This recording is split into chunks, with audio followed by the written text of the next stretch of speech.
आवाज नहीं। तो सेकंड जो आपका साइंटिस्ट इसमें आगे आया था वो था न्यूलैंड, जिनका लॉ को कहते हैं लॉ ऑफ ऑक्टेव्स। और इनके नाम ऐसे क्यों पड़े? क्योंकि ध्यान देना यहाँ पर क्या बोल रहे हैं, ध्यान देना। न्यूलैंड साइंटिस्ट था, उनके लॉ को शॉर्ट में कहा गया लॉ ऑफ ऑक्टेव्स। उनका लॉ है, उनके लॉ को शॉर्ट में क्या कहा गया? Law of octaves. क्यों कहा गया सुनोगे। ऑक्टेव का मतलब होता है एवरी 8। ऑक्टेव का मीनिंग क्या होता है? Every 8 not. Every 8 not. Not word जो है वो साउंड से जुड़ा हुआ वर्ड है। साउंड हम लोग पढ़ते हैं ना, not, not amplitude, loudness, pitch, उस तरह से नॉट भी आपका साउंड से जुड़ा एक टर्म है जो आपको 9th क्लास में पढ़ना था। सिलेबस आपका रिमूव कर दिया, इसका आप पढ़ाया नहीं गया, ठीक है। नॉट वर्ड भी, नॉट के बाद टोन, टोन भी आपका साउंड से जुड़ा हुआ वर्ड है। Not tone, sound of single frequency is called not. Sound of single frequency is called not, तो नॉट कर देना, ठीक है। चलिए, sound of same frequency is called tone, तो आपको पढ़ना है, 9th क्लास में पढ़ना था। चलिए आगे बढ़ते हैं। लॉ ऑफ ऑक्टेव्स का मतलब क्या है ना? लॉ ऑफ ऑक्टेव्स कहता है मींस अकॉर्डिंग टू, लिखो सब, अकॉर्डिंग टू, सब लिखो था sir, according to Newlands, according to Newlands law of octaves, according to Newlands law of octaves,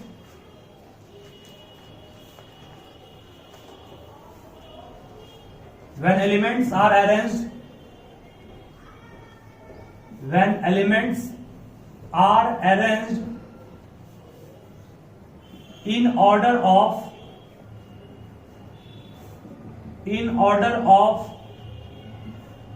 increasing atomic masses, when elements are arranged in order of increasing atomic masses,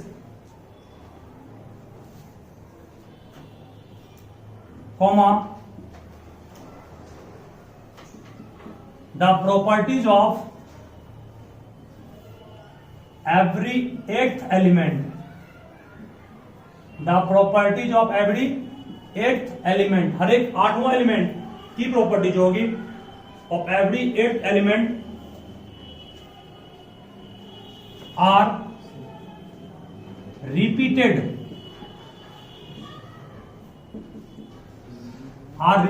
with the property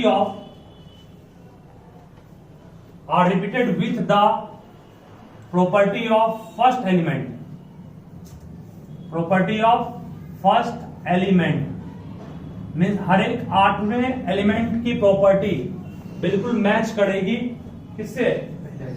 element से। ये Newland ने कहा था। अब क्या मतलब इसका है, इसको हम समझाएंगे अच्छे से, और नोट कर लिए इसको ना।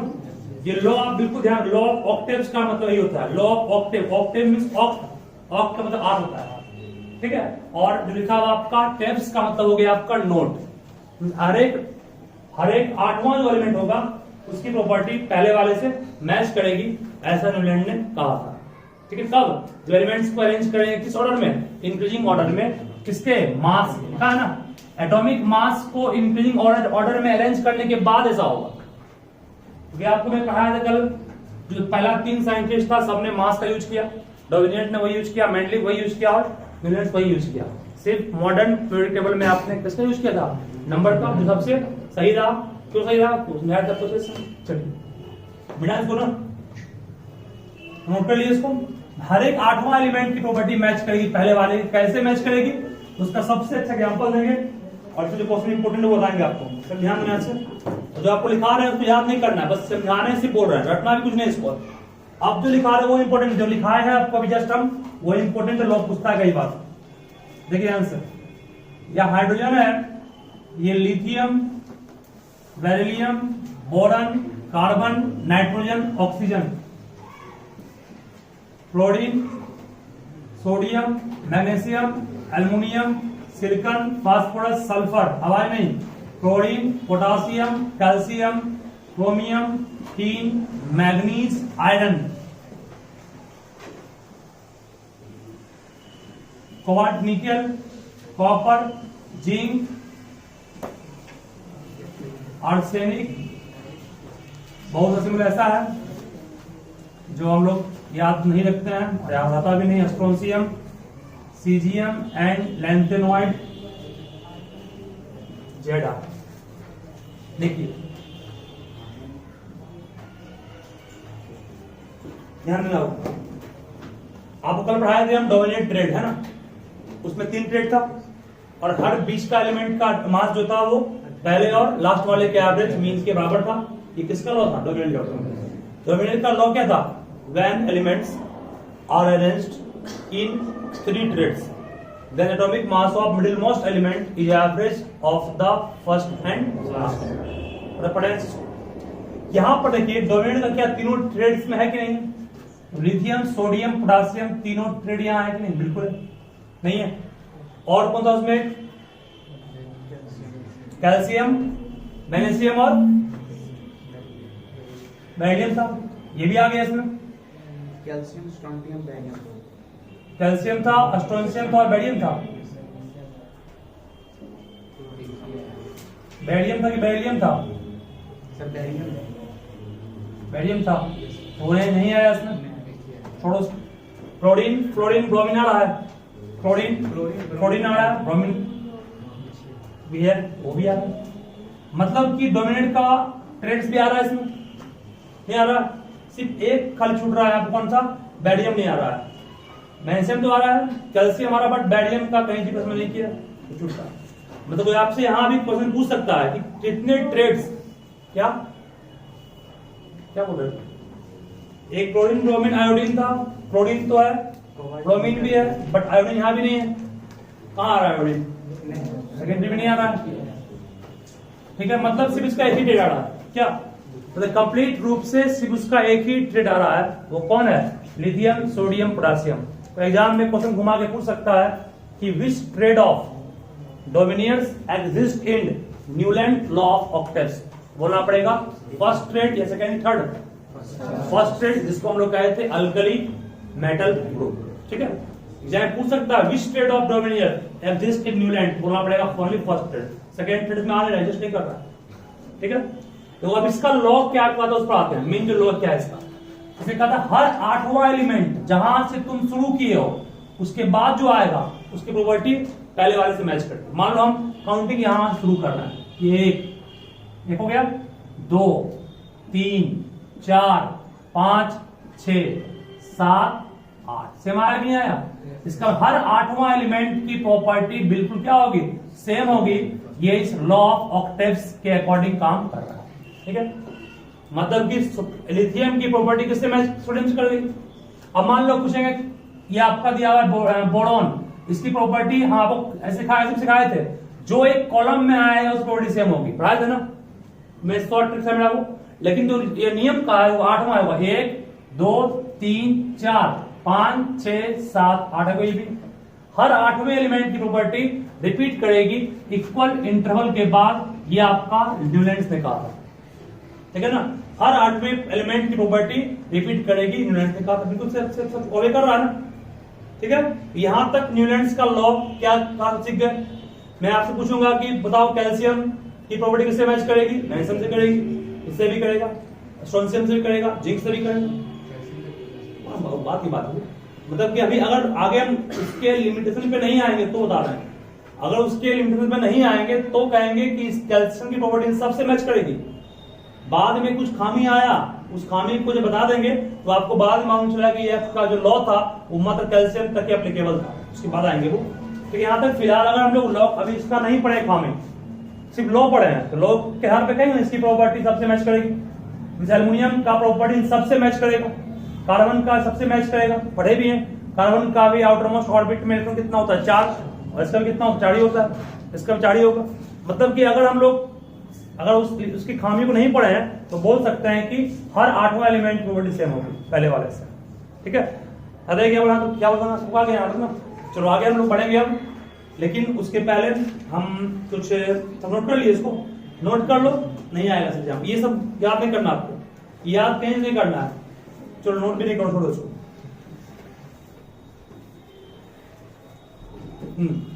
तो इसे खामी नंबर 1 वो इंपॉर्टेंट है, वो पूछता है।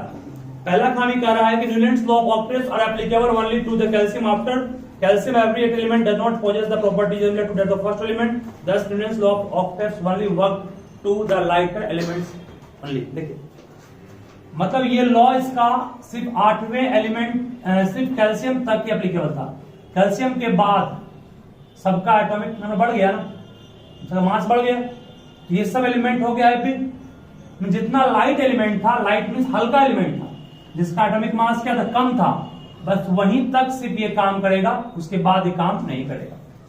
ठीक है, मतलब सिर्फ कैल्शियम तक ही वर्क करेगा, कैल्शियम के बाद वर्क नहीं करेगा।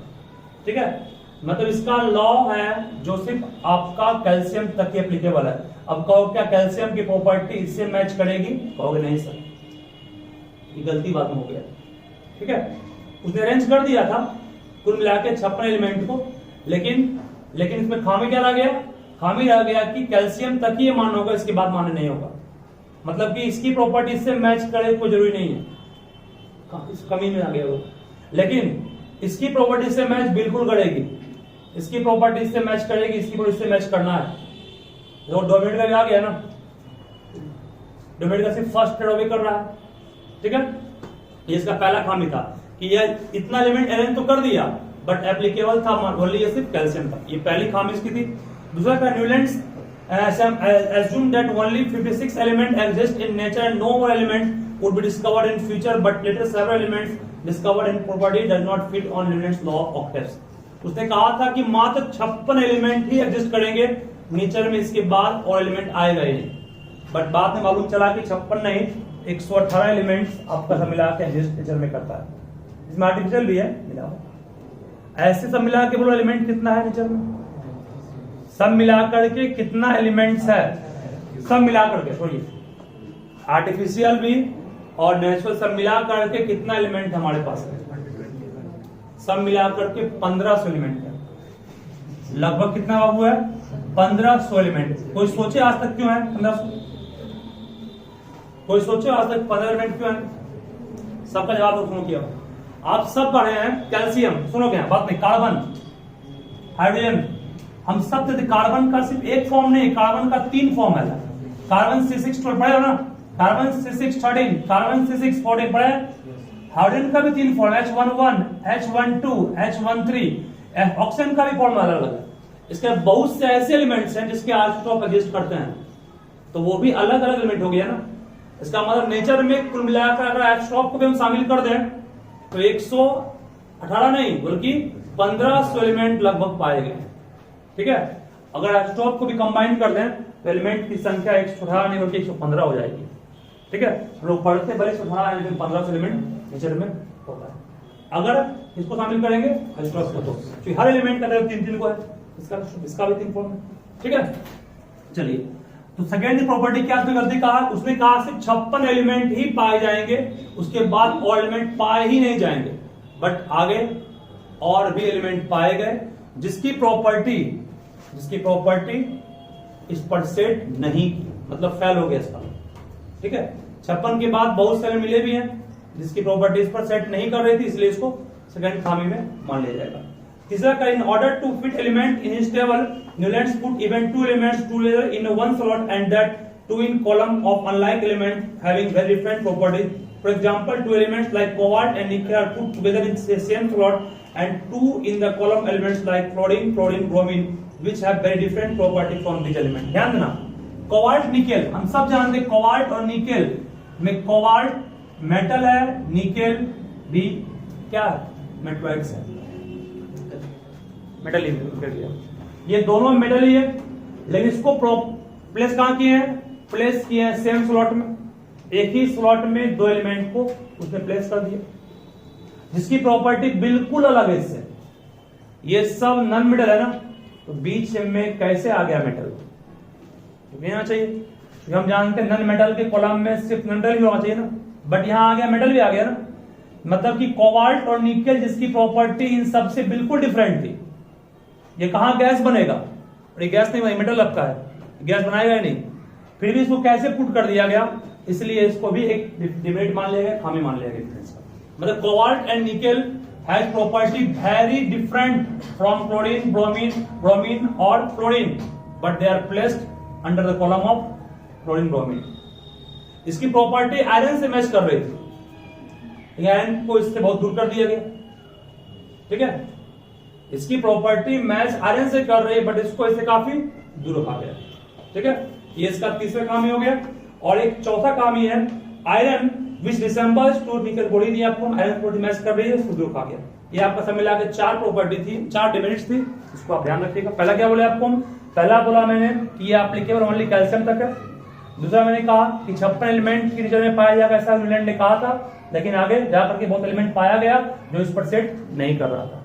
उसके बाद तीसरा खामी इसका ये है कि उसने कहा था कि तीसरा खामी है कि कोबाल्ट और निकेल को एक स्लॉट में रखा हो, जिसकी प्रॉपर्टी बिल्कुल डिफरेंट है किससे, क्लोरीन फ्लोरीन से, फिर भी उसको एक में डाल दिया हो। ठीक है, और आखिरी इसका जो फेल्यूर का कारण था, कोबाल्ट और निकेल की प्रॉपर्टी आयरन से मैच कर रही थी, तो उसको आयरन से काफी दूर रखा है। ठीक है, इसीलिए हम लोग कह सकते हैं कि ये आपका डिमेरिट्स में समझ जाएगा। ठीक है, 4 डिमेरिट्स का याद है, हम क्या बोले हम, चलिए तो नोट याद है, नोट कर लोगे। देखो पहला इंपॉर्टेंट है, नोट कर लोगे। Tips, Newlands law of octaves only applicable Newland's law of octaves only applicable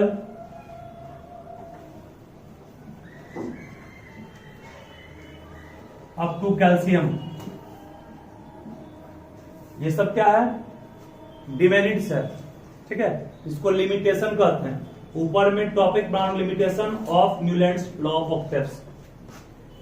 topic बना लोगे लिमिटेशन, प्रॉपर्टी लिमिटेशन है, प्रॉपर्टी मत लिखना, लिमिटेशन है, ये कमी है, खामी है, गलतियां हैं। ठीक है, लिमिटेशन के में पहला होगा न्यूलैंड्स लॉ ऑफ ऑक्टेव्स कहां तक एप्लीकेबल, सिर्फ कैल्शियम तक, कैल्शियम के बाद वो भी नहीं कर रहा। फिर देखो यहां पर according to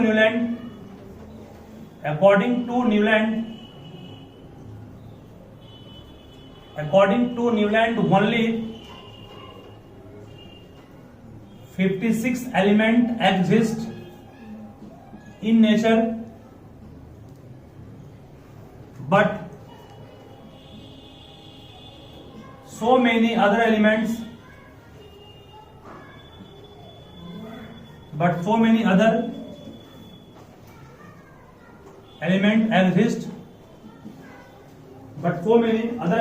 exist and having property and which does not set on this table, और इस टेबल सेट नहीं किया। 2 काम हो गए ना, एक 56 तक ही उसने कहा था पाया जाएगा, बट 56 से बहुत अधिक मान मिला जो इस पर सेट नहीं किया। मिटा इसको ना। थर्ड लिखो, फिर थर्ड लिखोगे cobalt and nickel have property very different from chlorine and fluorine, but it is placed in same column। Cobalt और निकेल की प्रॉपर्टी इससे बिल्कुल मैच नहीं कर रही है, फिर भी इसको क्लोरीन और फ्लोरीन के साथ रखा है, जो इंडिकेट कर रहा है कि इसी प्रॉपर्टी से मैच करेगी, लेकिन वो गलत है। जहां सेम कॉलम एलिमेंट आएगा समझ जाओ प्रॉपर्टी सेम करना चाह रहा है, लेकिन ये एक्चुअल में सेम है ही नहीं, गलती हो गई। और फिर लिखो लास्ट है ये, cobalt and nickel has property, resemble means मिलता जुलता है, resemble with iron, but it is placed very far away from iron। Cobalt और निकेल की प्रॉपर्टी आयरन से मैच कर रही थी, फिर भी हमने कोबाल्ट और निकेल को काफी दूर रखा, किससे, आयरन से। ठीक है, ये 3 खामी हो गई। चार्ज खामी हो गया किसका, ये खामी किसका होगा, न्यूलैंड का। इसको बिल्कुल ध्यान रखोगे, आगे बढ़ेंगे हम लोग अभी। चलिए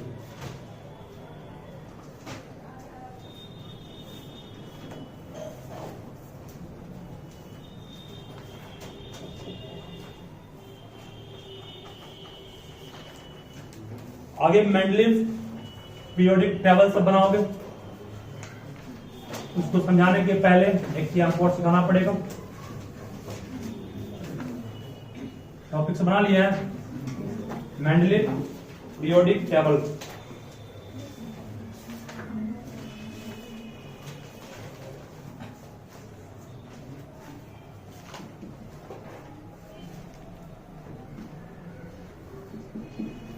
मेंडलीव पीरियोडिक टेबल, बिल्कुल ध्यान देना, सिंपल है, लेकिन समझाने के लिए एक हमें वर्क करना पड़ेगा। इसमें आपको सबसे पहले जानना पड़ेगा वो आर है क्या। ध्यान दीजिए, किसी भी कॉलम के शुरुआत में ध्यान से नोट नहीं करना, इसको पहले भी शांत रहोगे। कहीं लिखा हुआ रहेगा R 2O, ठीक है। कहीं लिखा हुआ रहेगा आपके पास RO,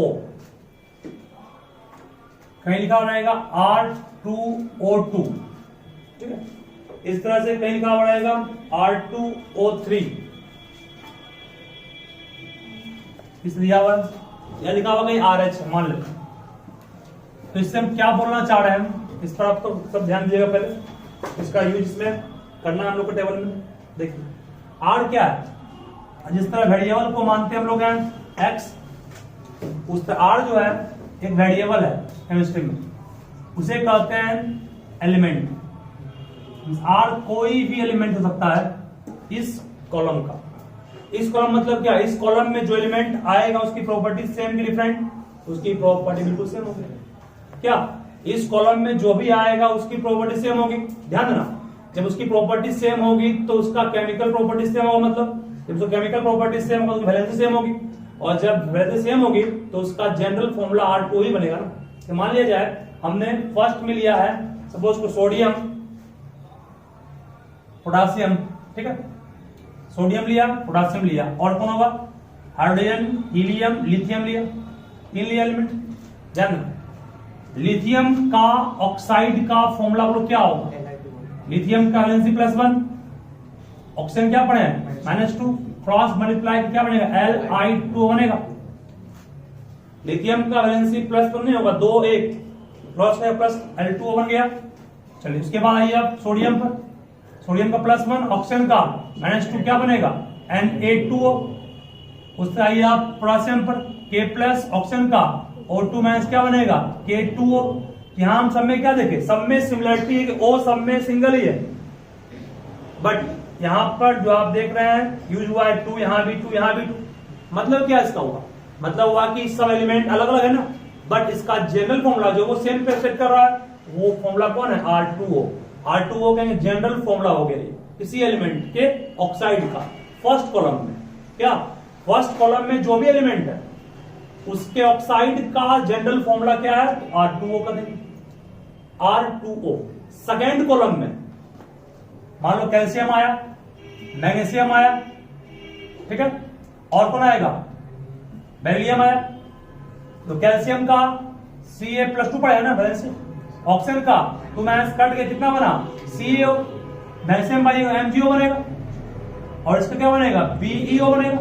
मतलब क्या, सब में O भी एक कैल्शियम भी एक, O भी एक मैग्नीशियम भी एक, O भी एक और बेरिलियम भी एक, मतलब क्या RO बन गया ये। This is the general formula of oxides of second column element. उस थर्ड पे आएंगे एल्युमिनियम पाएंगे, एल्युमिनियम की प्रॉपर्टी किससे मैच करेगी, यहां पर लोग उससे एक था 2 8 3, और कौन होगा नहीं, जो हम लोग पढ़े हैं क्लास 10th में सुधाओगे। एक एल्युमिनियम का 2 8 3, एक 2 3 किसका होगा 5 ना, 5 किसका है बोरोन का, 2 3 नहीं आएगा 5, 2 8 3 जो पढ़े उस पर ले रहे हैं। बोले यहाँ पे क्या आएगा, एल्युमिनियम का ऑक्साइड क्या बनेगा Al2O3, बोरॉन का B2O3, तो इसका जनरल फॉर्मूला क्या हो गया R2O3, नहीं बन गया R2O3। उसका हाइड्राइड्स क्या होगा, इसका हाइड्राइड्स है ना, हाइड्राइड्स है, हाइड्राइड्स है यहां पर किसका R का, इसका मतलब समझ जाओ R का भी एक, हाइड्रोजन का भी एक, NaH CaH है ना, CaH करते हैं NaH KH, ये सब आपको उसका मतलब कि ये फर्स्ट कॉलम मतलब इसी में आएगा, ठीक है ना। फर्स्ट कॉलम का एलिमेंट का ही ना वैलेंसी एक होगा। हाइड्रोजन का पढ़े H माइनस, सोडियम का Na प्लस, क्या बन गया ये NaH, रास्ते में क्या K प्लस H माइनस क्या बनेगा KH, ठीक है। याद है क्या बोले हम, मतलब कि जनरल फॉर्मूला को इंडिकेट करता है कौन R2O RO R2O3, मतलब ऊपर लिखा हुआ रहेगा बस ये इंडिकेट कर रहा है इस कॉलम में जितने भी एलिमेंट्स हैं सारे के ऑक्साइड का फॉर्मूला R2O होगा, इस कॉलम में जितने भी एलिमेंट्स हैं सारे के हाइड्राइड्स का फॉर्मूला क्या होगा R2H2 RH2 होगा, नहीं इसमें जितने हाइड्राइड उसका फॉर्मूला क्या होगा RH3, समझ गया ना। अब तुमको यहां से फायदा क्या मिलेगा, आप लोग वैलेंसी पढ़े हैं 20 तक का ही, देखिए आप पढ़े नहीं है। मान लो कि एग्जाम में क्या करें, दे दिया क्वेश्चन इस तरह से, देखो जाके दे रहे आपको, मान लो यहां लिख दिया है, सपोज करोगे, शांत रहोगे, सपोज तो लिखा हुआ यहां पर है आपके पास टाइटेनियम, इसमें है टाइटेनियम, मान लेते हैं इस कॉलम में RO2 वाले में, RO2 वाले में दे दिया टाइटेनियम। टाइटेनियम का आप लोग तो पढ़े नहीं है वैलेंसी क्या होता है, तो फंस जाओगे, तो फिर भी उसका निकल सकता है ऑक्साइड क्या होगा, कैसे। अब जो टाइटेनियम किस कॉलम में है, उस कॉलम में जो एलिमेंट जो आप पढ़े हैं उसका जो वैलेंसी होगा वो इसका होगा। टाइटेनियम जानते हो किस कॉलम में, टाइटेनियम का कॉलम है कार्बन का, टाइटेनियम का कॉलम किसका है, ऊपर लिखा हुआ है कार्बन। हम सब जानते हैं कार्बन के वैलेंस कितने इलेक्ट्रॉन्स हैं 4, कार्बन के 4, तो टाइटेनियम में कितना होगा 4, और ऑक्सीजन कितना पड़े हो 2, क्रॉस मल्टीप्लाई में क्या बनेगा T2O4, कॉमन पार्ट कट जाएगा, कितना बनेगा ये TO2 बनेगा, कॉमन पार्ट कट देता है, इसका मतलब TO2 बन गया ना, तो आप इसका निकाल लिए फॉर्मूला क्या बनेगा, ठीक है। मतलब जो एलिमेंट का वैलेंसी तुम नहीं जान रहे हो, नहीं पढ़े हो, लेकिन उसमें कॉलम में बाकी एलिमेंट दिया हुआ है उसकी वैलेंसी आप जान रहे हैं, उसी तरह वहां सेट कर दोगे उसको, ठीक है। ये आपका तरीका है जिससे कि जनरल फॉर्मूला आप अगर जान रहे हैं तो उस एलिमेंट में किसी एलिमेंट का भी ऑक्साइड का फॉर्मूला क्या होगा या हाइड्राइड का क्या होगा, इसका सवाल पूछता है, ठीक है। आपके पास टेबल का एक दे देगा, टुकड़ा दे देगा, इस तरह मान लिया जाए, जरिए हम मान लो पूछेंगे टेबल का एक टुकड़ा है मान लो दिया हुआ इस तरह से, यहां लिख दिया है आपके पास AU गोल्ड होता है ना, गोल्ड का पता नहीं आपको है क्या होता है, वैलेंसी पता किसी को नहीं होगा, तो फिर भी आप इसका फॉर्मूला निकालेगा ऑक्साइड, और क्या बने फॉर्मूला ऑक्साइड का, इसका AU2O बोलोगे, नहीं बोलोगे, इसका हाइड्राइड्स क्या होगा AUH बोलोगे। यही आपका फायदा होता है जनरल फॉर्मूला दिया रहता है, ठीक है। तो जनरल फॉर्मूला का मतलब इस पे जितना भी एलिमेंट है सबका ऑक्साइड का ही फॉर्म होना चाहिए, जितना एलिमेंट सबका हाइड्राइड्स का ही फॉर्मूला होगा, और R क्या है, कोई आर्बिट्री एलिमेंट्स है, कोई एलिमेंट उस कॉलम का, ठीक है। और आपको अगर ये दिया हुआ नहीं भी, मान लिखा हुआ नहीं भी है, फिर भी तुम निकाल लोगे फॉर्मूला कैसे, किसी भी एलिमेंट को जानते हो उसकी वजह से, जो शुरुआत का होगा वो इसका भी होगा, तब तो इस सेम प्रॉपर्टी में आ रहा है, ठीक है। ये इसका बेनिफिट है, इसको बिल्कुल इंपोर्टेंट मानिएगा, क्वेश्चन पूछ सकते हैं टाइप से जो बताया, ठीक है। तो बढ़े आगे,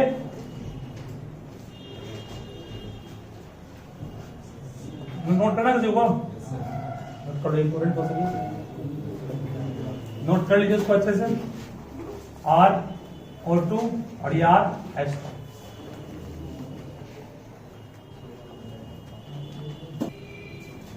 मेंडेलीव लॉ, स्पेलिंग क्या होगा, MENDEDELEVS है ना, मेंडेलीव्स लॉ। देखोगे अकॉर्डिंग टू हिम, लॉ सबका याद रखो, लॉ कंफर्म मान लीजिए पूछेगा, ज्यादा चांस है पूछेगा किसका, मॉडर्न का ही, ठीक है। लॉ इंपोर्टेंट है, देखो अकॉर्डिंग टू मेंडलीव आवाज नहीं, according to Mendeleev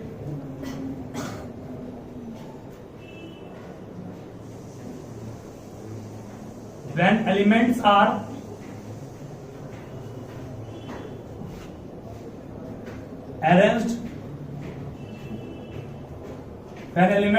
arranged in order of increasing atomic masses, when elements are arranged in order of increasing atomic masses, then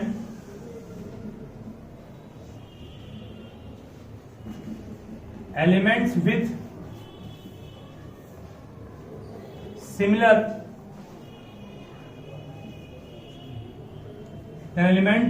similar chemical properties repeats at equal interval.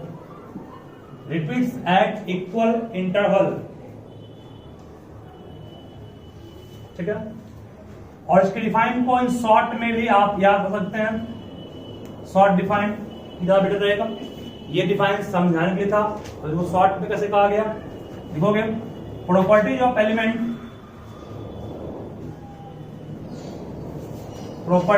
Elements are periodic function of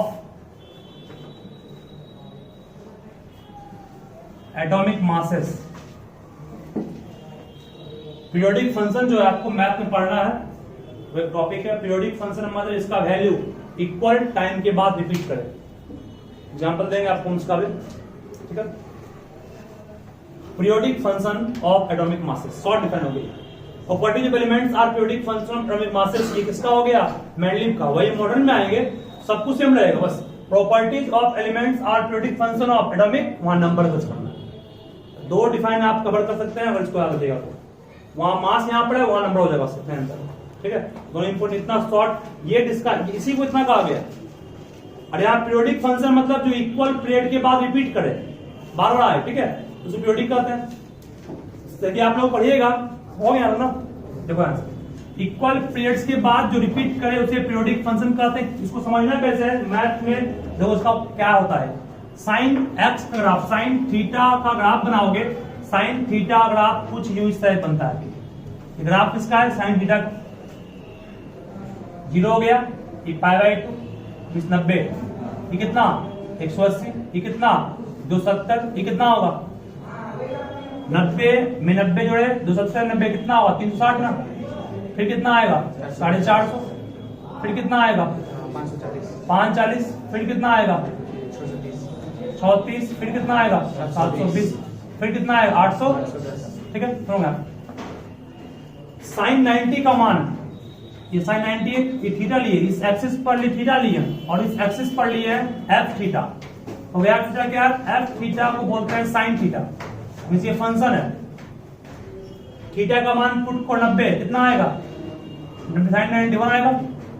ये मान कितना? 1 पे, ये 1 है. 0 half, ये 1 है. ठीक है, फिर 90 के बाद यहाँ आइए 450. कितना आया मान इसका? साइन 450 का मान भी कितना आएगा? साइन 450 डिग्री पुट करेंगे, कितना आएगा मान? 1 आएगा. फिर बढ़ते बढ़ते यहाँ आएंगे, इसका मान भी कितना आएगा? 1 ही.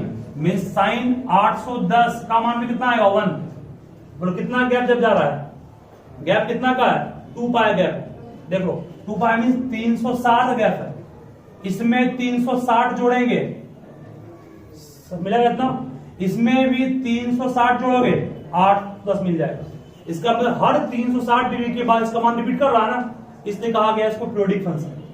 Because the value of sine theta repeats after every 360 degree, that's why it is called periodic function. ठीक है, तो फिर यहाँ पर 1 आया, फिर यहाँ 1 आया, फिर यहाँ 1 आया, फिर आगे करेंगे यहाँ पर. ये बढ़ाएंगे सर ना, ये कितना हो? नहीं आएगा, नहीं आएगा. तो पीरियोडिक फंक्शन का मतलब होता है जो इक्वल टाइम इंटरवल के बाद, इक्वल एंगल के बाद, इक्वल वैल्यू और वेरिएबल के बाद रिपीट करे, उसे कहते हैं पीरियोडिक फंक्शन. हमने यहाँ 90 का लिया, 90 के अलावा आप यहाँ पर लेंगे साइन 270 का मान क्या नेगेटिव में चले हाँ जाए। नेगेटिव लेंगे, माइनस साइन पढ़ोगे साइन 270 का मान होता है -1, साइन पढ़ोगे 34 का मान का माइनस होता है, यहाँ पढ़ोगे ना माइनस होता है। ठीक है, ये ग्राफ साइन का जो आपको पढ़ना क्लास 12 तो मैं भी नहीं पढ़ना है, बता दी इसको। तो जहां भी लिखा है पीरियोडिक फंक्शन मतलब समझ जाना कि वो इक्वल पीरियड के बाद रिपीट कर रहा है ना, हर 360 के बाद मान सेम आ रहा है, मान सेम नहीं है 111 कितना के बाद 360, तो इस 360 को उसका हम लोग पीरियड कहेंगे, गैप कहेंगे, उसका इंटरवल करेंगे जहां भी रिपीट कर रहा हूं। ठीक है, ये आप पता, इस कारण से वहां कहा गया इक्वल पीरियोडिक फंक्शन। क्यों? क्योंकि वहां पर आप लोग पीरियड क्या ले उस पर डिपेंड करेगा। जैसे न्यूलैंड में था 8 का पीरियड, उसमें कुछ और रहेगा और मॉडर्न में कुछ और रहेगा। ठीक है, तो इक्वल जो गैप है उस गैप को कह रहे हैं पीरियड, इक्वल इंटरवल को कह रहे हैं पीरियड। ठीक है, जो हर टेबल में अलग अलग होगा। ठीक है, यहाँ तक। तो इसका टेबल पे काम हम लोग कल करेंगे, जितना पढ़ा है उसको अच्छे से ध्यान रखिएगा।